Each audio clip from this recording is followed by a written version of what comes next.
ਸਤਿ ਸ਼੍ਰੀ ਅਕਾਲ। ਤੁਸੀਂ ਜੁੜੇ ਹੋਏ ਹੋ ਪੰਜਾਬੀ ਰੇਡੀਓ USA ਦੇ ਨਾਲ ਤੇ ਮੈਂ ਹਾਂ ਪ੍ਰਵੀਨ ਸ਼ਰਮਾ ਲੈ ਕੇ ਹਾਜ਼ਰ ਹਾਂ ਪ੍ਰੋਗਰਾਮ ਖਬਰ ਤੇ ਨਜ਼ਰ। ਖਬਰ ਤੇ ਨਜ਼ਰ ਪ੍ਰੋਗਰਾਮ ਦੇ ਵਿੱਚ ਕਈ ਅਹਿਮ ਤੇ ਕਈ ਖਾਸ ਖਬਰਾਂ ਨੂੰ ਲੈ ਕੇ ਚਰਚਾ ਕਰਨ ਦੇ ਲਈ ਜੁੜ ਚੁੱਕੇ ਨੇ ਮਿੰਟੂ ਗੁਰਸਰੀਗਾ ਜੀ। ਮੈਨੂੰ ਸਤਿ ਸ਼੍ਰੀ ਅਕਾਲ, ਸਵਾਗਤ ਹੈ ਜੀ ਪੰਜਾਬੀ ਰੇਡੀਓ USA ਤੇ। ਸ਼ੁਕਰੀਆ ਸਾਰਿਆਂ ਨੂੰ, ਸਤਿ ਸ੍ਰੀ ਅਕਾਲ ਜੀ। ਅੱਗੇ ਵਧਣ ਤੋਂ ਪਹਿਲਾਂ ਧੰਨਵਾਦ ਕਰਦੇ ਚੱਲੀਏ ਸਪਾਂਸਰਸ ਦਾ, ਜਿਹੜੇ ਜ਼ਰੀਆ ਬਣਦੇ ਨੇ ਇਹਨਾਂ ਪ੍ਰੋਗਰਾਮਾਂ ਨੂੰ ਤੁਹਾਡੇ ਤੱਕ ਪਹੁੰਚਾਉਣ ਦੇ ਲਈ। ਖਾਲਸਾ ਇੰਸ਼ੋਰੈਂਸ ਏਜੰਸੀ ਵਾਲੇ, ਜਿਨ੍ਹਾਂ ਤੋਂ ਤੁਸੀਂ ਹਰ ਤਰੀਕੇ ਦੀ ਇੰਸ਼ੋਰੈਂਸ ਲੈ ਸਕਦੇ ਹੋ। ਇੰਸ਼ੋਰੈਂਸ ਬਾਰੇ ਪਤਾ ਕਰਨ ਦੇ ਲਈ ਇਹਨਾਂ ਦਾ ਨੰਬਰ ਹੈ 408-272-2500। ਇਹ 1992 ਤੋਂ ਲਗਾਤਾਰ ਇੰਸ਼ੋਰੈਂਸ ਬਿਜ਼ਨਸ ਦੇ ਵਿੱਚ ਸ਼ਾਨਦਾਰ ਸੇਵਾਵਾਂ ਦੇ ਰਹੇ ਨੇ ਤੇ ਅਮਰੀਕਾ ਭਰ ਦੇ ਵਿੱਚ ਇੰਸ਼ੋਰੈਂਸ ਕਰਦੇ ਨੇ। ਅੱਜ ਹੀ ਕਾਲ ਕਰੋ 408-272-2500 ਤੇ ਟਰਕੀਅਨ ਇਮੀਗ੍ਰੇਸ਼ਨ ਲਾ ਫਰਮ ਵਾਲੀ ਜੇ ਟਰਕੀਅਨ ਟੌਰਨੀ ਟਰਕੀਅਨ ਦੇ ਨਾਲ ਤੁਸੀਂ US ਇਮੀਗ੍ਰੇਸ਼ਨ ਬਾਬਤ ਕੋਈ ਵੀ ਸਲਾਹ ਕਰਨੀ ਹੈ, ਕੋਈ ਵੀ ਸਵਾਲ ਪੁੱਛਣਾ ਤੇ ਇਹਨਾਂ ਦਾ ਨੰਬਰ ਹੈ 4159090503। ਕ੍ਰਿਸ਼ਨ ਧਰੋਟਾ ਯੂਬਾ ਸਿਟੀ, ਬਲਜਿੰਦਰ ਸਿੰਘ ਨੇ Woodland, Paramjit Korangi Vacaville, Pritpal Singh Sidhu Fresno, GN ਲੀਵ ਵਾਲੇ ਟਰੱਕ ਵਾਸ਼ ਕਰਦੇ ਨੇ, ਓਇਲ ਚੇਂਜ ਕਰਦੇ ਨੇ, ਏਅਰ ਬ੍ਰੇਕਾਂ ਦਾ ਕੰਮ ਤਸੱਲੀ ਬਖਸ਼ ਕਰਵਾ ਸਕਦੇ। ਨਵੇਂ ਪੁਰਾਣੇ ਟਾਇਰ ਵੀ ਇਹਨਾਂ ਤੋਂ ਮਿਲਦੇ ਨੇ। ਲੋਕੇਸ਼ਨ ਸੈਂਤਾ ਨੀਲਾ ਦੀ ਨਿਮਾ ਸੋਤਾ ਦੇ ਨਾਲ ਗੱਲ ਕੀਤੀ ਜਾ ਸਕਦੀ ਹੈ 209-270-0113 ਤੇ। ਐਂਟਰੀਲਿਪ ਟਰੱਕ ਸਟਾਪ ਵਾਲੇ ਤੇ ਜਸਵਿੰਦਰ ਸਿੰਘ, ਨਛੱਤਰ ਕੌਰ ਨਾਗਰਾ ਰੋਜ਼ਵੈਲ, ਚਰਨ ਸਿੰਘ ਸੁਖਵਿੰਦਰ ਢਾਲੀਵਾਲ ਐਰੀਜ਼ੋਨਾ ਤੋਂ। ਇਹਨਾਂ ਸਾਰੇ ਹੀ ਸਪਾਂਸਰਸ ਦਾ ਬਹੁਤ ਬਹੁਤ ਧੰਨਵਾਦ। ਤੇ ਜੇਕਰ ਤੁਸੀਂ ਵੀ ਪੰਜਾਬੀ ਰੇਡੀਓ USA ਦੇ ਇਹਨਾਂ ਪ੍ਰੋਗਰਾਮਾਂ ਨੂੰ ਸਪਾਂਸਰ ਕਰਨਾ ਚਾਹੁੰਦੇ ਹੋ ਤਾਂ ਸਟੂਡੀਓ ਦਾ ਨੰਬਰ ਹੈ 4082725250। ਅੱਜ ਦਾ ਇਹ ਖਬਰ ਤੇ ਨਜ਼ਰ ਪ੍ਰੋਗਰਾਮ ਸਾਲ 2024 ਦੀ 25 ਮਈ ਦਾ ਪ੍ਰੋਗਰਾਮ ਹੈ ਤੇ ਦਿਨ ਅੱਜ ਸ਼ਨੀਵਾਰ ਹੈ। ਮਿੰਟੂ ਜੀ, ਖਬਰਾਂ ਦੇ ਵੱਲ ਆਈਏ। ਸ਼ੁਰੂਆਤ ਕਰੀਏ ਆਪਾਂ ਚੋਣਾਂ ਤੋਂ। ਚਲਦੀ ਚੋਣ ਰੱਦ ਹੋਣ ਦੇ ਬੱਦਲ ਛੱਟ ਗਏ ਕਹਿੰਦੇ ਹੁਣ। ਦੇਖੋ, ਚੱਲਦੀ ਚੋਣ ਰੱਦ ਇਉਂ ਹੋ ਸਕਦੀ ਸੀਗੀ ਕਿਉਂਕਿ ਸੁਪਰੀਮ ਕੋਰਟ ਦੇ ਵਿੱਚ ਇੱਕ ਬਹੁਤ ਅਹਿਮ ਸੁਣਵਾਈ ਲੱਗ ਗਈ ਜੀ। ਅਹਿਮ ਸੁਣਵਾਈ ਸੀਗੀ ਅੰਕੜਿਆਂ ਦੀ ਅਪਡੇਸ਼ਨ ਨੂੰ ਲੈ ਕੇ, ਕਿਉਂਕਿ ਉਹਨਾਂ ਦੇ ਵਿੱਚ ਇਸ ਤਰ੍ਹਾਂ ਦਾ ਝੋਲ ਹੈ ਕਿ ਜਿਹਦੇ ਤੋਂ ਇੱਕ ਵੇਲੇ ਇਸ ਤਰ੍ਹਾਂ ਸਿਆਸੀ ਵਿਸ਼ਲੇਸ਼ਕ ਅੰਦਾਜ਼ਾ ਲਾਉਣ ਲੱਗ ਪਏ ਸਨ ਕਿ ਹੋ ਸਕਦਾ ਹੈ ਕਿ ਭਾਰਤ ਦੀ ਚੱਲਦੀ ਚੋਣ ਦੇ ਜਿਹੜੇ ਕੁਝ ਗੇੜ ਆ ਉਹਨਾਂ ਦੀ ਰੀਪੋਲਿੰਗ ਕਰਵਾਈ ਜਾਵੇ, ਕਿਉਂਕਿ ਇਹ ਮਾਮਲਾ ਇੰਨਾ ਕਸੂਤਾ ਤੇ ਗੁੰਝਲਦਾਰ ਸੀਗਾ।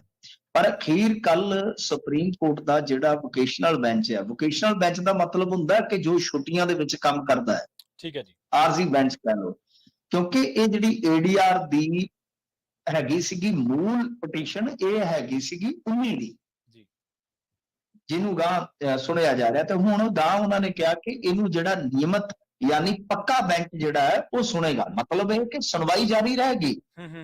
ਪਰ ਕੋਰਟ ਨੇ ਆਖਿਆ ਹੈ ਕਿ ਚੱਲਦੀ ਚੋਣ ਦੇ ਵਿੱਚ ਅਸੀਂ ਕੋਈ ਅਸਰ ਪਾਉਣਾ ਨਹੀਂ ਚਾਹੁੰਦੇ, ਤੁਹਾਨੂੰ ਥੋੜਾ ਜਿਹਾ ਭਰੋਸਾ ਰੱਖਣਾ ਪਵੇਗਾ, ਸੁਣਵਾਈ ਆਪਾਂ ਬਾਅਦ ਚ ਕਰ ਲਵਾਂਗੇ, ਯਾਨੀ VOTING ਚੱਲਦੀ ਰਹਿਣਗੀ।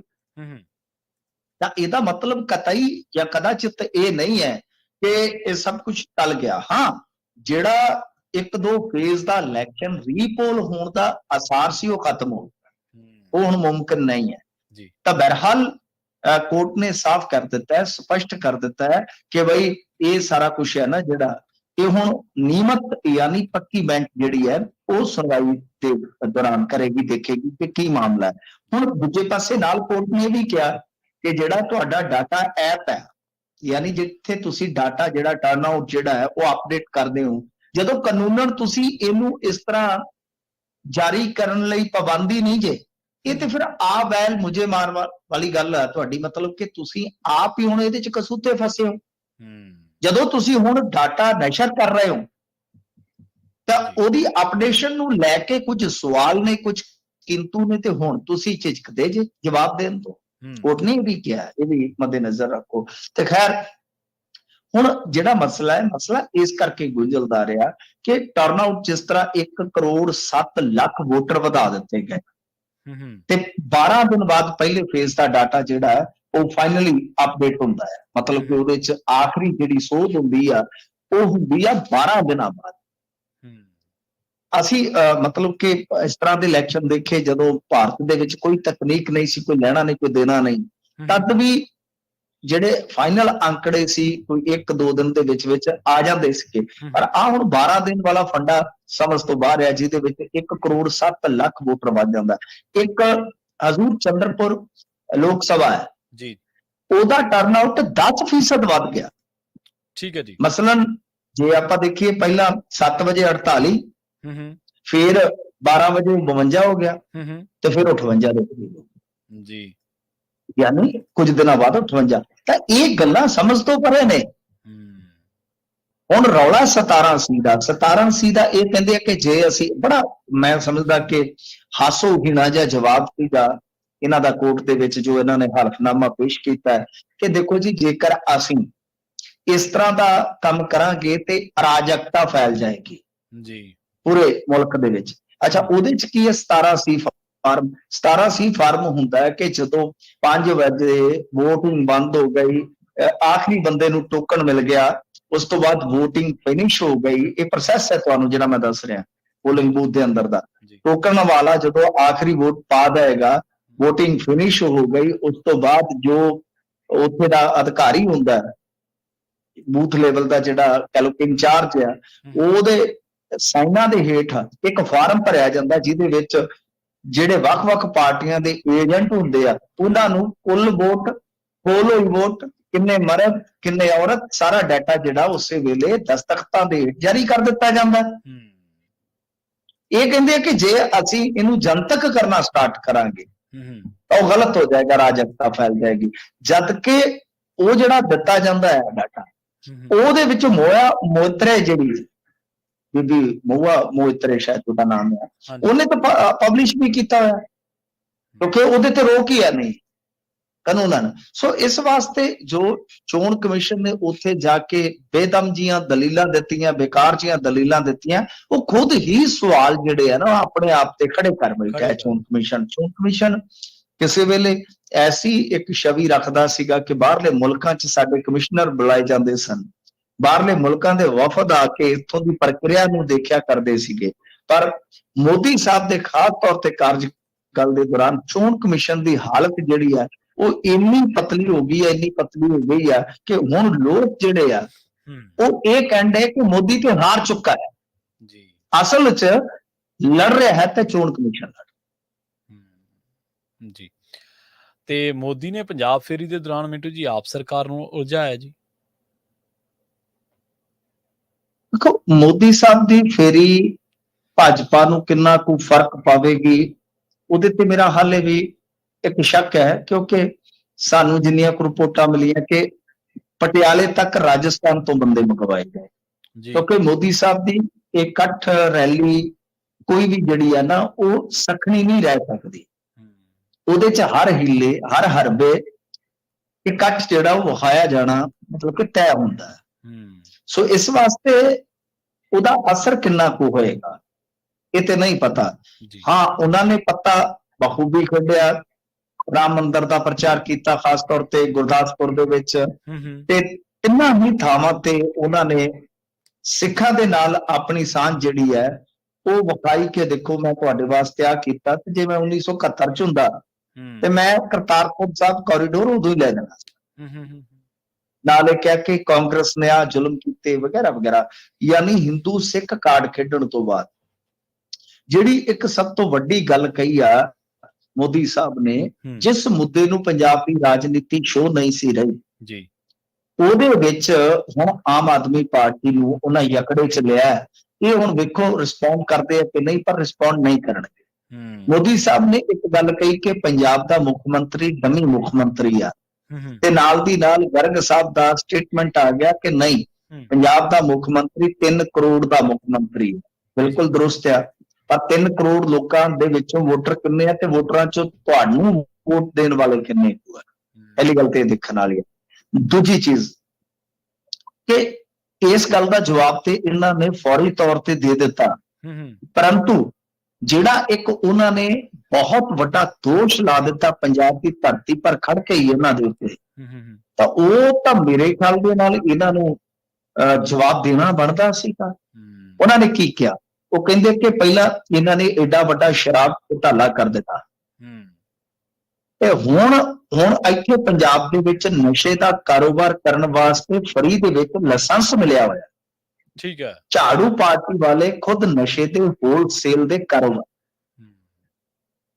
ਜਿਸ ਮੁੱਦੇ ਨੂੰ ਪੰਜਾਬ ਦੀ ਰਾਜਨੀਤੀ ਬਿਲਕੁਲ ਡ੍ਰੌਪ ਆਊਟ ਕਰ ਚੁੱਕੀ ਆ, ਕਿਉਂਕਿ ਜਿਹੜੀਆਂ ਮੇਨ ਪਾਰਟੀਆਂ ਨੇ ਖਾਸ ਤੌਰ ਤੇ ਅਕਾਲੀ ਦਲ, ਬਾਦਲ, ਕਾਂਗਰਸ ਅਤੇ ਆਮ ਆਦਮੀ ਪਾਰਟੀ, ਉਹ ਤਿੰਨੇ ਹੀ ਫੇਲ ਸਾਬਤ ਹੋਈਆਂ।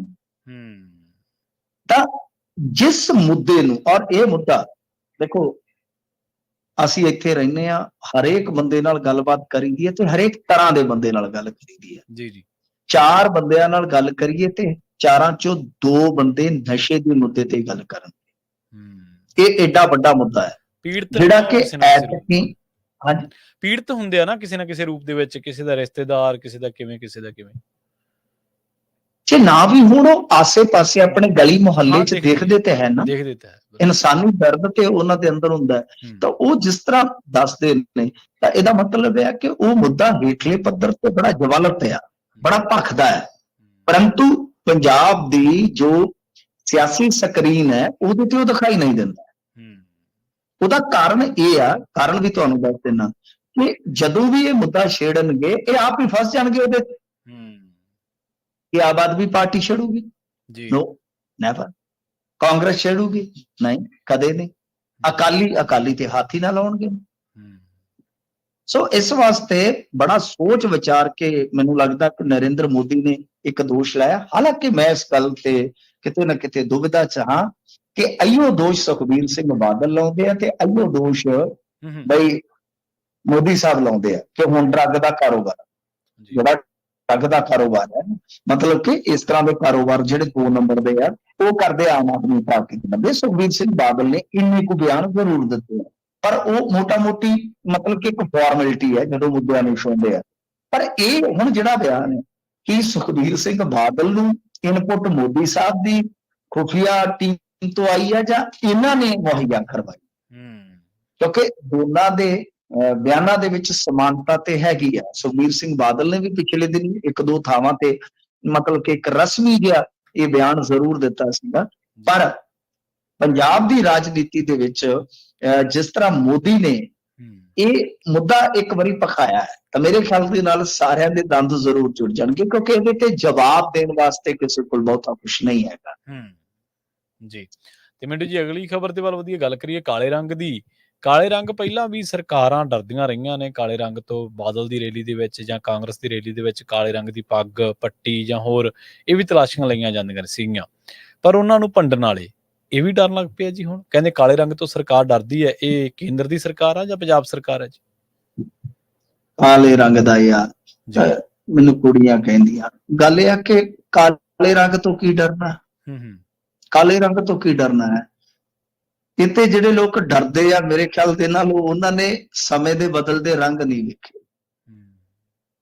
ਤਾਂ ਖੈਰ ਦੇਖੋ ਗੱਲ ਇਹ ਆ ਕਿ ਅੱਜ ਖਬਰ ਲੱਗੀ ਸੀ ਇੱਕ ਅਖਬਾਰ ਦੇ ਵਿੱਚ ਕਿ ਭੁਲੱਥ ਦੇ ਵਿੱਚ ਨਡਾਲੇ 'ਚ ਜਦੋਂ ਇੱਕ ਰਿਜ਼ੋਰਟ ਦੇ ਵਿੱਚ ਮੁੱਖ ਮੰਤਰੀ ਵਰਕਰਾਂ ਦੇ ਨਾਲ ਇੱਕ ਖਾਸ ਮੀਟਿੰਗ ਰੱਖ ਰਹੇ ਸੀਗੇ, ਉਹ ਖਾਸ ਵਿਅਕਤੀਆਂ ਦੀ ਮੀਟਿੰਗ ਬਣ ਕੇ ਰਹਿ ਗਈ ਕਿਉਂਕਿ ਜਿਹੜੇ ਉੱਥੇ ਪੱਤਰਕਾਰ ਸੀਗੇ ਨਾ ਤਾਂ ਉਹਨਾਂ ਨੂੰ ਦਾਖਲਾ ਦਿੱਤਾ ਗਿਆ ਤੇ ਨਾ ਹੀ ਜਿਹੜੀਆਂ ਕਾਲੀਆਂ ਪੱਗਾਂ ਵਾਲੇ ਭਾਵੇਂ ਇਹਨਾਂ ਦੇ ਆਪਣੇ ਵਰਕਰ ਸੀ ਉਹਨਾਂ ਨੂੰ ਦਾਖਲਾ ਦਿੱਤਾ। ਤੇ ਇਹ ਆਪਣੇ ਆਪ ਦੇ ਵਿੱਚ ਤੁਸੀਂ ਸਮਝ ਸਕਦੇ ਹੋ ਕਿ ਮਾਨ ਸਾਹਿਬ ਜਦੋਂ ਇਹਨਾਂ ਨੂੰ ਕਾਲੀਆਂ ਝੰਡੀਆਂ ਵਿਖਾਈਆਂ ਜਾਂਦੀਆਂ ਸੀ ਇਹ ਤੇ ਜਿਗਰੇ ਨਾਲ ਵੇਖਦੇ ਵੀ ਰਹੇ, ਇਹ ਤੇ ਵੇਖਦੇ ਵੀ ਰਹੇ ਜਿਗਰੇ ਨਾਲ। ਲੰਘਦੇ ਸੀਗੇ, ਕਾਲੀਆਂ ਝੰਡੀਆਂ ਵਾਲੇ ਖੜੇ ਰਹਿੰਦੇ ਸੀ। 1.5 ਸਾਲ ਕੰਮ ਚੱਲਿਆ ਨਾ, ਉਹਦੇ ਛਿੱਤਰ ਵੀ ਮਾਰ ਦਿੰਦੇ ਸੀਗੇ ਇਹਨਾਂ ਦੀਆਂ ਗੱਡੀਆਂ ਤੇ। ਖੁਦ ਪ੍ਰਕਾਸ਼ ਸਿੰਘ ਬਾਦਲ ਦੇ ਛਿੱਤਰ ਮਾਰਿਆ ਜੀ। ਸਾਡੀ ਉਹ ਕਵਰੇਜ ਦੇ ਦੌਰਾਨ ਸਭ ਕੁਝ ਵਾਪਰਿਆ ਰੱਤਾ ਖੇੜਾ ਪਿੰਡ 'ਚ। ਤਾਂ ਚਲੋ ਉਦੋਂ ਮਸ਼ਕਰੀਆਂ ਕਰਨ ਵਾਲੇ ਅੱਜ ਆਪਣੇ ਵਰਕਰਾਂ ਦੀਆਂ ਕਾਲੀਆਂ ਪੱਗਾਂ ਤੋਂ ਡਰਨ ਡਏ ਨੇ। ਇਹ ਕਮਾਲ ਦੀ ਗੱਲ ਆ। ਸੋ ਗੱਲ ਇਹ ਆ ਕਿ ਇਹ ਮਾਨ ਸਾਹਿਬ ਜਿਸ ਤਰ੍ਹਾਂ ਕਰਦੇ, ਪਹਿਲੀ ਗੱਲ ਤੇ ਹੈ ਕਿ ਪੱਤਰਕਾਰਾਂ ਨੂੰ ਚਾਹੀਦਾ ਹੈ, ਜਿਹੜੇ ਛੋਟੇ ਸਟੇਸ਼ਨਾਂ ਵਾਲੇ ਪੱਤਰਕਾਰ ਆ ਉਹਨਾਂ ਨੂੰ ਚਾਹੀਦਾ ਹੈ ਕਿ ਇਹਨਾਂ ਦਾ ਬਾਈਕਾਟ ਕਰੋ। ਪਰਾਂ ਕੀ ਤੁਹਾਡਾ ਗੱਡਾ ਖਲੋਤਾ ਇਹਨਾਂ ਤੋਂ? ਉੱਥੇ ਜਾਓ, ਬਾਹਰ ਦੇਖੋ ਕੀ ਕਮੀਆਂ ਪੇਸ਼ੀਆਂ, ਲੋਕਾਂ ਨਾਲ ਗੱਲ ਕਰੋ, ਉਹਨਾਂ ਦੀ ਰਿਪੋਰਟਿੰਗ ਕਰੋ। ਕੀ ਲੈਣਾ? ਮੈਂ ਅਸੂਲ ਕਈ ਸਾਲ ਕੰਮ ਕੀਤਾ ਪ੍ਰਿੰਟ ਮੀਡੀਆ 'ਚ, ਜਿੱਥੇ ਕੋਈ ਇੱਜ਼ਤ ਨਹੀਂ, ਕਿ ਜਿੱਥੇ ਕੋਈ ਬਹੁਤੀ ਤੁਹਾਡੀ ਪੁੱਛ-ਗਿੱਛ ਨਹੀਂ, ਕਿਨਾਰਾ ਕਰੋ।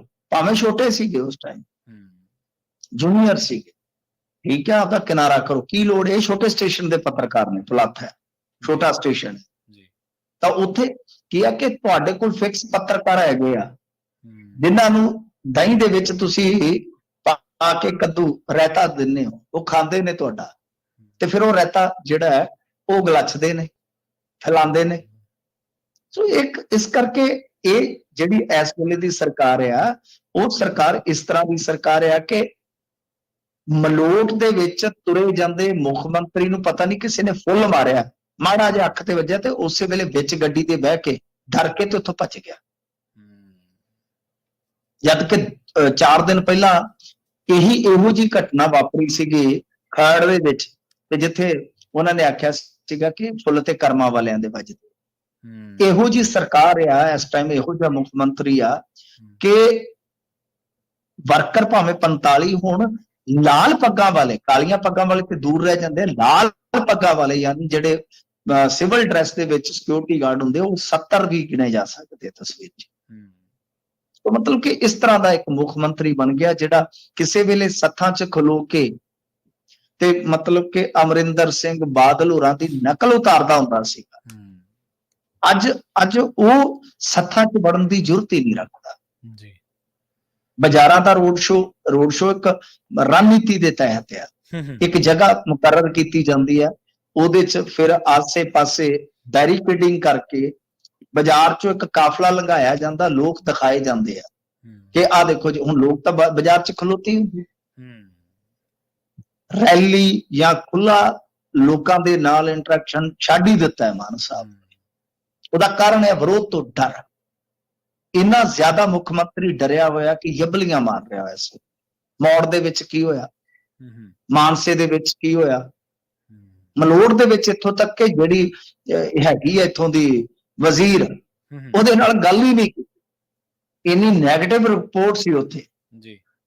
ਸੋ ਇਸ ਕਰਕੇ ਬਹੁਤ ਜ਼ਿਆਦਾ ਇੱਕ ਡਰਿਆ ਹੋਇਆ ਮੁੱਖ ਮੰਤਰੀ ਤੇ ਬਹੁਤ ਜ਼ਿਆਦਾ ਹੀ ਕਹਿ ਲਓ ਕਿ ਇੱਕ ਤਰ੍ਹਾਂ ਨਾਲ ਉੱਪਰੀ ਤੌਰ ਤੇ, ਬਾਹਰੀ ਤੌਰ ਤੇ ਆਪਣੇ ਆਪ ਨੂੰ ਸੰਤੁਲਿਤ ਵਿਖਾਉਣ ਦਾ ਯਤਨ ਕਰਨ ਵਾਲਾ ਵਿਅਕਤੀ ਸਾਨੂੰ ਨਜ਼ਰ ਆ ਰਿਹਾ ਹੈ। ਪਰ ਹੇਠਲੇ ਪੱਧਰ ਤੇ ਜੋ ਖਲਾਰਾ ਇਹਨਾਂ ਦੇ ਲੀਡਰਾਂ ਨੇ, MLAs ਨੇ ਪਾਇਆ, ਉਹ ਇਹਨਾਂ ਤੋਂ ਸੰਭੀਦਾ ਨਹੀਂ ਹੋਣਾ ਜੀ। ਅਗਲੀ ਖਬਰ ਦੇ ਵੱਲ ਵਧੀਏ ਤੇ ਕਹਿੰਦੇ ਸ਼੍ਰੋਮਣੀ ਅਕਾਲੀ ਦਲ ਨੇ ਸਟਾਰ ਪ੍ਰਚਾਰਕ ਦਿੱਤੇ ਹੀ ਨਹੀਂ ਜੀ। ਹਾਂਜੀ, ਵੇਖੋ ਅਕਾਲੀ ਦਲ ਕੋਲ ਸਟਾਰ ਪ੍ਰਚਾਰਕਾਂ ਦੀ ਵੈਸੇ ਵੀ ਕਮੀ ਆ। ਮੈਨੂੰ ਯਾਦ ਆ ਉਹ ਵੇਲਾ ਕਿ ਜਦੋਂ ਬਠਿੰਡੇ 'ਚ ਸੰਨੀ ਦਿਓਲ ਇਹਨਾਂ ਦਾ ਕਹਿ ਲਓ ਕਿ ਸਮਰਥਨ ਕਰਨ ਆਇਆ, ਯਾਦ ਆ ਸਾਨੂੰ ਸੰਜੇ ਦੱਤ ਇੱਕ ਵਾਰੀ ਮਲੋਟ ਆਇਆ ਸੀਗਾ ਜੀ। ਇਸ ਤੋਂ ਇਲਾਵਾ ਹੇਮਾ ਮਾਲਿਨੀ, ਮੈਂ ਕਿੰਨੇ ਮਤਲਬ ਕਿ ਯਾਦ ਕਰੀ ਜਾਂਦਾ ਸੀਗਾ ਕਿ ਕਿੰਨੇ ਸਟਾਰ ਇਹਨਾਂ ਦਾ ਬਈ ਕੰਪੇਨ ਕਰਨ ਆਉਂਦੇ ਹੁੰਦੇ ਸੀ। ਉਹਦੇ ਵਿੱਚ ਕੀ ਆ ਕਿ ਜ਼ਿਆਦਾਤਰ ਜਿੱਦਾਂ ਲਾ ਲਈਏ ਸੰਨੀ ਦਿਓਲ, ਹੇਮਾ ਮਾਲਿਨੀ, ਉਸ਼ਾ ਤੱਕ, ਸੰਜੇ ਦੱਤ ਹੋਰੀ ਵੀ ਐਕਟਰ ਵਗੈਰਾ ਜਿਹੜੇ ਸਾਰੇ, ਤਾਂ ਉਹ ਕਿਤੇ ਨਾ ਕਿਤੇ ਕਹਿ ਲਓ ਕਿ ਭਾਜਪਾ ਦਾ ਵੀ ਬਹੁਤ ਹੱਥ ਸੀ ਜੀ। ਇੱਕ ਤੇ ਉਹ ਕਹਿ ਲਓ ਕਿ ਬਈ ਮਸਲਾ ਹੋ ਗਿਆ। ਦੂਜਾ ਹੈ ਕਿ ਤੁਸੀਂ ਦੇਖੋ ਇਹਨਾਂ ਦੀ ਬੇਬਸੀ ਇਸ ਵੇਲੇ ਕਿ ਕਿਸੇ ਵੇਲੇ ਮਾਲਵੇ 'ਚ ਕੰਪੇਨ ਕੱਲੇ ਬੈਠੇ ਪ੍ਰਕਾਸ਼ ਸਿੰਘ ਬਾਦਲ ਜਿਹੜੇ ਆ ਉਹ ਸਾਂਭ ਲੈਂਦੇ ਸਨ, ਅੱਜ ਉਹ ਵੀ ਕਹਿ ਲਓ ਕਿ ਹੈ ਨਹੀਂ ਸੰਸਾਰ ਦੇ ਵਿੱਚ। ਤੇ ਅਕਾਲੀ ਦਲ ਨੇ ਹਿਸਾਬ ਲਾ ਲਓ ਕਿ ਐਤਕੀ ਆਪਣੀ ਜਿਹੜੀ ਹੈ ਉਹ ਸਟਾਰ ਪ੍ਰਚਾਰਕਾਂ ਵਾਲੀ ਸੂਚੀ ਹੋਈ ਜਾਰੀ ਨਹੀਂ ਕੀਤੀ ਜੀ। ਤਾਂ ਫਿਰ ਸਟਾਰ ਪ੍ਰਚਾਰਕ ਜਿਹੜੇ ਆ ਕੁਝ ਤਾਂ ਇਲੈਕਸ਼ਨ ਦੇ ਵਿੱਚ ਵੀ ਹੈਗੇ ਆ, ਜਿਵੇਂ ਡਾਕਟਰ ਦਲਜੀਤ ਚੀਮਾ, ਇਹਨਾਂ ਦੇ ਬੁਲਾਰੇ ਸੀਗੇ, ਉਹ ਅੱਛੇ ਬੁਲਾਰੇ ਸੀਗੇ। ਤਾਂ ਇਸ ਤਰ੍ਹਾਂ ਲੈ ਦੇ ਕੇ ਕੀ ਆ ਕਿ ਹੁਣ ਰਹਿ ਜਾਂਦਾ ਹੈ ਬਸ ਇੱਕੋ ਇੱਕ ਪ੍ਰਧਾਨ, ਉਹੀ ਤੁਰਿਆ ਫਿਰਦਾ। ਮਜੀਠੀਏ ਨੇ ਵੀ ਖੁੱਲ ਕੇ ਐਤਕੀ ਪ੍ਰਚਾਰ ਨਹੀਂ ਕੀਤਾ। ਉਹਦੀ ਵਜ੍ਹਾ, ਉਹਦੇ ਕਾਰਨ ਕੁਝ ਅੰਦਰੂਨੀ ਹੋ ਸਕਦੇ ਆ। ਵਿਰਸਾ ਸਿੰਘ ਵਲਟੋਆ ਇਹਨਾਂ ਦਾ ਬੁਲਾਰਾ ਸੀਗਾ, ਬੋਲਦਾ ਹੁੰਦਾ ਸੀਗਾ, ਉਹ ਖੁਦ ਖਡੂਰ ਸਾਹਿਬ ਤੱਕ ਹੀ ਮੌਜੂਦ ਹੋ ਗਿਆ। ਸੋ ਇਸ ਕਰਕੇ ਸਟਾਰ ਪ੍ਰਚਾਰਕਾਂ ਦੀ ਤੇ ਵੈਸੇ ਵੀ ਇਹਨਾਂ ਦੇ ਕੋਲ ਕਮੀ ਹੈ। ਤੇ ਕਮਾਲ ਦੀ ਗੱਲ ਹੈ ਕਿ ਭਾਜਪਾ ਨੇ ਆਪਣੀ ਸੂਚੀ ਜਾਰੀ ਕਰ ਰੱਖੀ ਹੈ ਸਟਾਰ ਪ੍ਰਚਾਰਕਾਂ ਦੀ। ਉਹਨਾਂ ਕੋਲ ਕੌਮੀ ਪੱਧਰ ਤੇ ਵੀ ਕਮੀ ਨਹੀਂ, ਇੱਥੇ ਵੀ ਉਹਨਾਂ ਨੇ ਬਥੇਰੇ ਕਾਂਗਰਸੀ ਜਿਹੜੇ ਉਹ ਲੈ ਰੱਖੇ ਆ।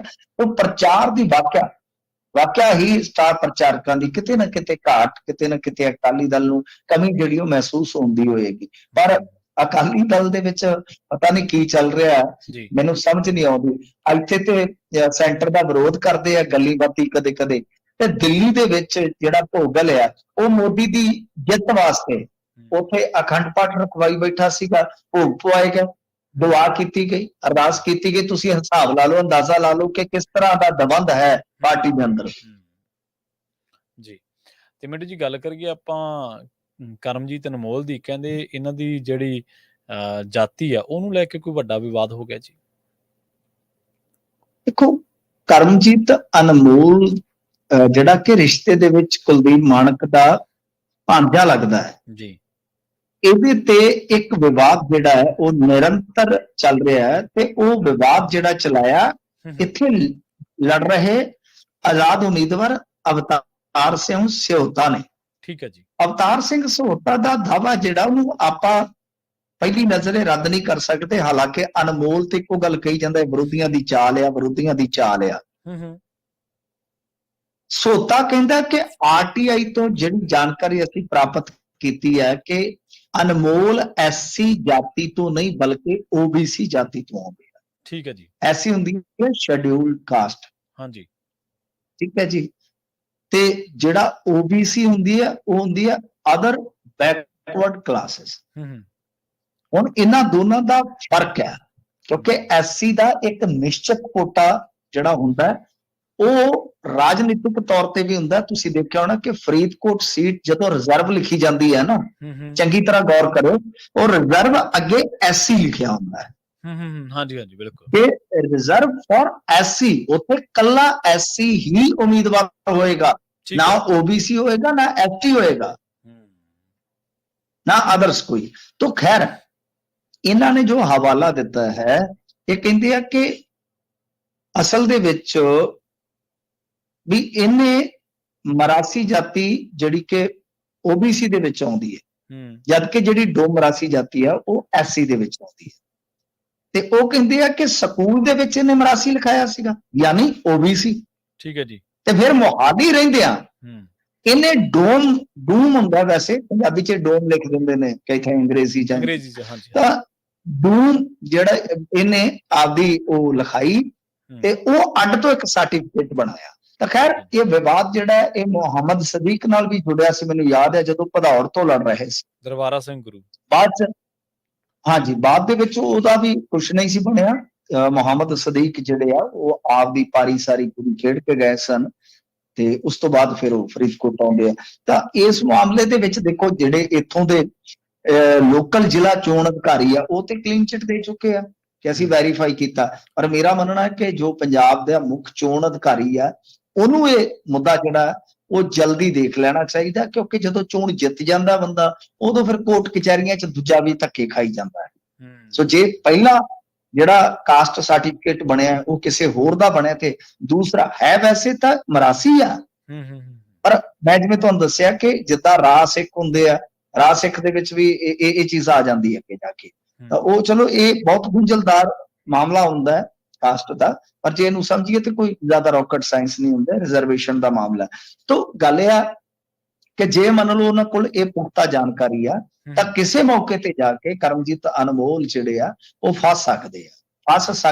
ਮਤਲਬ ਮੇਰਾ ਇਹ ਆ ਕਿ ਉਹਨਾਂ ਨੂੰ ਕੱਲ ਨੂੰ ਕੋਰਟ ਕਚਹਿਰੀ ਦਾ ਵੀ ਚੱਕਰ ਪੈ ਸਕਦਾ। ਜੀ ਜੀ। ਮਿੰਟੂ ਜੀ, ਇਹਨਾਂ ਖਾਸ ਖਬਰਾਂ ਤੇ ਖਾਸ ਜਾਣਕਾਰੀਆਂ ਦੇ ਲਈ ਤੁਹਾਡਾ ਬਹੁਤ ਬਹੁਤ ਧੰਨਵਾਦ ਜੀ। ਜੀ ਸ਼ੁਕਰੀਆ ਜੀ। ਪ੍ਰੋਗਰਾਮ ਖਬਰ ਤੇ ਨਜ਼ਰ ਨੂੰ ਆਪਾਂ ਇੱਥੇ ਹੀ ਸਮਾਪਤ ਕਰਾਂਗੇ। ਤੁਹਾਡਾ ਸਾਰਿਆਂ ਦਾ ਵੀ ਬਹੁਤ ਧੰਨਵਾਦ। ਸਤਿ ਸ਼੍ਰੀ ਅਕਾਲ। ਜੁੜੇ ਰਹੋ ਪੰਜਾਬੀ ਰੇਡੀਓ USA ਦੇ ਨਾਲ।